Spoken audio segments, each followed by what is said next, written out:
Hello friends, குறைவான பொருட்கள் ரொம்ப ரொம்ப டேஸ்ட்டான ஒரு மண்சட்டி சிக்கன் வறுவல் தான் பார்க்க போகிறோம். இதுக்கு வத்தல் பொடியோ யூஸ் பண்ணுறதில்ல. மல்லி, மிளகு, சோம்பு, ஜீரகம், பட்டை, கிராம்பு, ஏலக்காய் இதெல்லாம் கடாயில் ஆயில் ஊற்றாமல் ட்ரை ரோஸ்ட் பண்ணி பொடி பண்ணி தனியாக எடுத்து வச்சுக்கோங்க.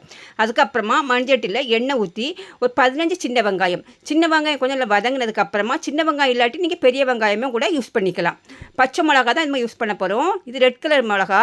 இது மிளகாயும் போட்டதுக்கு அப்புறமா 1/2 கிலோ சிக்கன்லாம் மஞ்சள் பொடிலாம் போட்டு நல்லா உள்ள போட்டு மிக்ஸ் பண்ணுங்கள். நம்ம இதுக்கு தண்ணிலாம் யூஸ் பண்ணுறதில்ல, ஏன்னா சிக்கனில் தண்ணி வரும், அந்த தண்ணியே போதும்.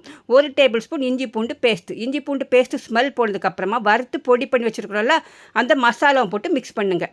எல்லாம் சேர்ந்து சிக்கனோடு சேர்ந்து நல்லா எல்லாம் மிக்ஸ் ஆகி வந்ததுக்கப்புறமா ஒரு சின்னதாக ஒரு தாளிப்பு போட்டிங்கன்னா ஒரு சூப்பரான ஒரு சிக்கன் வறுவல் தயாரான ஃப்ரெண்ட்ஸ். இது எல்லா வகை சாதத்துக்கும் சூப்பராக இருக்கும்.